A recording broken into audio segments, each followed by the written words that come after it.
തമാശയായിട്ടും കളിയാക്കും. നിങ്ങൾ എന്തിനാ ഇസ്രായേൽ ദൈവമേ മേഘത്തേരിൽ നിന്ന് ഈ വരുത്തനായ ദൈവത്തെ എന്തിനാ ഒരു വെളിയിൽ നിന്ന് വിദേശ രാജ്യത്തുനിന്ന് കൊണ്ടുവന്ന ഒരു യേശുവിനെ എന്തിനാണ് ആരാധിക്കുന്നത്? ഞാൻ അവരോട് പറയും, എന്റെ പൊന്നു സഹോദരൻ അനിയനുണ്ടോ? ഉണ്ട്. ജ്യേഷ്ഠനുണ്ടോ? ഉണ്ട്. നിങ്ങളുടെ ബ്ലഡ് റിലേഷൻ എന്ന് പറഞ്ഞാൽ അതാ ലോകത്തെ ഏറ്റവും വലിയ ബന്ധം. നിങ്ങളുടെ ഇരിപ്പുണ്ട്, നിങ്ങൾക്ക് സഹോദരനാവില്ലെന്ന് തോന്നുന്നു. ലോകത്തെ ഏറ്റവും വലിയ ബന്ധം ഏതാ? രക്തബന്ധമാ. അതിൽ കഴിഞ്ഞിട്ടുള്ള ബന്ധം വേറെ ഉള്ളൂ. ഞാൻ പറഞ്ഞു, ഞങ്ങൾക്ക് യേശുവായിട്ടുള്ള ബന്ധം എന്നറിയാമോ? ഒരു രക്തബന്ധമാണ്.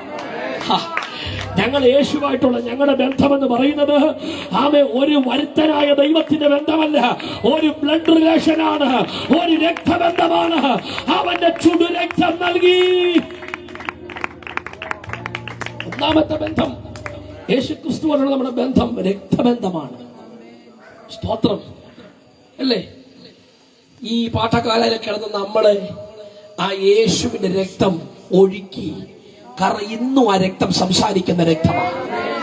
ഇന്ന് രാത്രി ഞാൻ ഈ ദേശത്തോട് ഈ സുവിശേഷ സന്ദേശം വിളിച്ചു പറയുമ്പോൾ നിന്റെ ജീവിതത്തിന്റെ ഇരുട്ട് മാറ്റുവാൻ, നിന്റെ ജീവിതത്തിന്റെ തകർച്ച മാറ്റുവാൻ, നിന്റെ ജീവിതത്തിന്റെ ശാപം മാറ്റാൻ, നിന്റെ തലമുറ വഴിവിളച്ചു പോയെങ്കിൽ, നിന്റെ വീടിന്റെ അകത്ത് സ്വസ്ഥതയില്ലെങ്കിൽ, നിന്റെ ജീവിതത്തിൽ സമാധാനമില്ലെങ്കിൽ, ഇന്ന് രാത്രി രക്തത്തിന്റെ ശക്തി.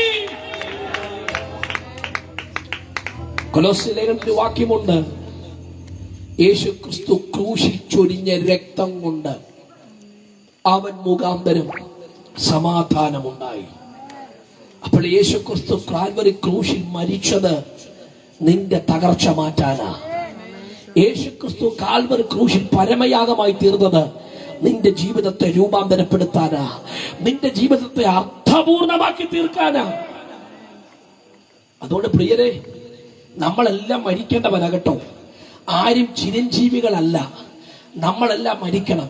ഇവിടുത്തെ ചരിത്രത്തിന്റെ തങ്കത്താളുകളിൽ ശോഭിച്ച എല്ലാ മഹാരഥന്മാരും മരിച്ചുപോയി.